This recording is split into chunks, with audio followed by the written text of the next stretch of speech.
I'm back here just so because we speak, you don't try to look at me too much. I peeped it. I peeped Yeah. it. It's a nice setup. I'm like, okay, now I can't look at the teeth. Like, yo, straight to the cam. Say no more, bro. I had to learn how to like make decisions on my own at a young age at 15, while everybody just cared about partying and doing this, that, and the third. Like, you know what I'm saying? Like, I still had to worry about like, yo, how my mom is doing in Africa and how could I provide to help her out. You know what I'm saying? Because we had our own bullshit going on. So my reality was different, but you know what I'm saying? At that point, it's like, bro, I look at somebody else that was an orphan. It's like they got some shit, they got worse than me. You know what I mean? Everybody got it worse. I'm not saying that my situation doesn't matter, but that's what helped me go through it. It's like I see people that they don't give excuses even if they're in a worse predicament than me, and they make it happen. So I always looked at it like that. Like I'm gonna find a way. I'm not gonna give myself excuse. Like I have every reason to be like on the block smoking piff with the man them. You know what I'm saying? Just wasting my life and being like, yo, it's because I have no dad. My mom's not here. Da da da. Like I have all the excuses, but I'm like, nah, I'm not gonna be a statistic. I'm just gonna be like great. You feel me? So yeah, I'm trying to make my mom proud. It was weird, man. Like at 15, like mans were like, yo, how come you don't smoke weed? It's like, yo, I made a promise to my mom. You know what I'm saying? What 15-year-old says that? You know what I'm saying? Trying to be cool and shit. Like, nah, man. Like, you know, mans were laughing, but it's like, bro, it's the truth. Like I wasn't trying to be somebody I wasn't. I mainly was because the way my mama raised me, it's like, yo, bro, like I could either fuck up, you know, like you said, be vulnerable and just kind of like be to all the peer pressure and know that. But I already grew up. I already grew up on the block in Teesdale, like back in Scarborough. Like that shaped me. That made me realize I wasn't a street dude. You know what I'm saying? Like I went through those experiences early on with my mom, single mom. So it's like I didn't have to front. I didn't have to try to like sell work. I didn't have to try to get on this and that. It's like, bro, like, you know what I'm saying? Like I just wanted to find a way to take care of my mom eventually. And I knew being in jail or like being fucked up wasn't gonna do that. You know, I hold my friends accountable to check me. You know what I'm saying? Me, I trust the opinion of like my closest people towards me. Like these are the people that humble me. You know what I mean? Because if for example, if you got, you know, three of your best friends or three of the closest people towards you telling you like, bro, like yo, you tripping, like you have an ego thing and you need to look yourself in the mirror. And if you react with ego, like I don't know what they're talking about. It's like, bro, these are three people that are close to you that are telling you this. So for me, that's always a thing. You know, I even tell them, it's like, bro, like, am I tripping? You know what I'm saying? Or sometimes you gotta trust the people around you. You know what I'm saying? And you gotta look at yourself in the mirror. You gotta, you know, self-analyze. You gotta be like, yo, how could I be better? You know what I'm saying? How could I be a better team player? And yeah, like for the most part, it's trial and error and just like always being open to being humbled. Expect the worst, hope for the best. You know. So if tomorrow the person I trust the most becomes, you know, kind of like fucked up and, you know, egotistical, narcissistic, and, you know, just kind of like backstabbing, for example, I'm not tripping. I know it's crazy to say. I might be a little bit emotional, don't get me wrong, but where I'm at, my age I'm at, it's like, I'm going to move on. So that's kind of like the approach to it because if I have this shield and that thing of like everybody has the ego, you know, or like in terms of like collaborating with people, I'm always gonna have that, you know, second thought of like, oh, they're gonna end up having ego and they're gonna end up fucking this shit up. It's like I'm not gonna grow. You know what I'm saying? I'm not gonna be able to expand. So I have to have an open mind, you know, open conscience when it comes to working with people, and then they show me their true colors, and I move however I move afterwards. You know what I'm saying? I think it's just how you bounce back to that type of vibe. You know, don't let it affect you too much because it's more about them than it's about you. Being an entrepreneur, like whatever you're doing, if you're building a business with anybody, you're gonna be broke for a while unless you already got like some funds stashed away. Da da da. But for most people, that just you're putting your all into this. You're putting all your funds into this. You're all putting your all into this. There's a lot of emotions that come in on a day to day. You know what I'm saying? You're gonna be tested. So it's like, hell yeah. There's days I was like, yo, fuck this. But at the same time, that's when we're supposed to regroup. You know what I'm saying? That's when you get on the phone with the people that you're in business with and they reassure you that, yo, you know what I'm saying? Let's they pick you up and then you keep going. So I think it's just about the type of circle you have has a lot to do with how you bounce back with that type of emotion. What puts me in perspective is like when I lay down, sometimes I think of myself on my deathbed. You know, inshallah I'll get there, you know, hopefully, you know. But if I'm there, what would be my biggest regret? Because I know damn well if I'm 80 something and I'm laying down on the bed And I'm thinking about my biggest regret. It's not gonna be like, oh, I didn't make enough money, right? So it's been a process of thinking about, the age I'm at now, looking, what would I be regretting, and I try to piece that with what I'm about to do, you know. And what I got to know from having these thoughts is, I want to leave behind a lot of things that, some people might find corny, but I want to make sure that everybody that was around me, I influenced their life in a positive way, you know. Well, no matter what it was, it's like, that's the goal, man. Memories is the only thing you leave behind. Fuck money. Like, yeah, you could have generational wealth. Don't get me wrong, but my grandkids, they can only they could be pricks at the end of the day just because they're entitled to money. That don't mean shit, right? But if I leave them behind like memories and values and things that I try to instill with my kids and so on and so forth, that's powerful. There's so much shit I had to unlearn because what I grew up in, the environment I grew up in Toronto, was like I was with my boys more than I was with my own. Like, my mom was working two jobs. You know what I'm saying? Like, coming home at 11. So from school to like after school, like I'm on the block with the guys. So it's like everything I was learning for the most part was through my OGs or either my friends. So it's like, get into a perspective when I came to Montreal and, I had my own issues again with family and, having to like grow up fast. I knew if I was going to be like somebody that's like, mature, I don't want to just call myself mature. Like, to do those steps, I have to self-reflect. I have to unlearn shit. You know what I'm saying? The love I have for music was always like, aside from, because, like I had visuals and I had a love for music. That was before, when I was part of the label.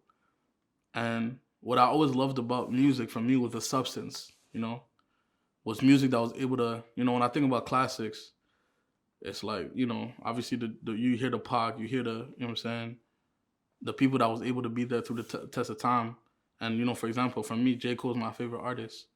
It's like, these are songs that changed my life. It shaped me through my high school. You know what I'm saying? So it's like songs that were like more about flashiness and money and, killing mans and this, that, and the third. Like, I don't, for me, it's just like, we understand what the music business is, right? The music business is to influence the inner city in the worst way possible. You know what I'm saying? They want the negativity to be forefront, right? They don't want positivity. If not that, you would have rappers talking about, let's all be together in kumbaya. Nah, fam. They want to, you got Dirk saying aha and killing ops and this, that, and the third. Like, that's the narrative. That's what they want to push. And kids are nowadays, that's what they're. So me, I'm against that personally. You know what I'm saying? Stay true to you. If you're a gangster, by all means, and I'm working on your music, stay true to you. But I feel like if you're capping about your music, or I feel like if you're delivering a false narrative that doesn't have a positive reinforcement, and obviously like us as a people, then I'm not rocking with that. You know what I'm saying? I can't stand behind something that's not real. If I feel strongly about something, I'm gonna let it be known. But if you're 10 toes about doing that, then so be it. But doesn't mean I'm gonna be a part of that. Everybody does what they want to do. But if you want my help and if you want my input, then I'm gonna give it to you 100%. And sometimes we clash heads. Sometimes there's disagreements and so on and so forth. But I really do believe that there's power into delivering something that can actually like help people change their perspective about what we got going on. You know what I'm saying? And what these rappers, for example, like I'd be talking to them and I'm like, bro, like your life has a story where you're just willing to regurgitate the same bullshit that you be seeing other people rapping about. So I feel like sometimes I just want to guide them in a place where just it's okay to step out the box because soon you're gonna be the wave. You know what I mean? People step out and like they want to be validated by people, right? Validation is the biggest drug I could see. You've seen it on social media, everyday life. They want to be validated, and I feel like that blocks, genuine, not only art but like genuine people. If people just started caring about how they feel and who they really are, then I feel like we would see a lot more progressive things happen, in my opinion. But nowadays it's like I'm gonna stay safe. Okay, this wave is working out. Okay, I'm gonna be a part of that. I don't wanna I don't want to step here and then do something that's more real to me, but then I end up being an outcast. You know what I'm saying? Nah, you can't think like that because there was always an outcast that started a new wave. You know what I mean? And then other sheep follow. There's always gonna be sheep. Are you gonna be a sheep or are you gonna be a leader? You gotta know where you want to place yourself at the end of the day. And I feel like sometimes it's okay because I dealt with that. You know, in my younger age, I feel like it's all about growing out of that. You know, it's easy to tell people stop caring what people think, but I think a lot to do is just look at yourself in the mirror.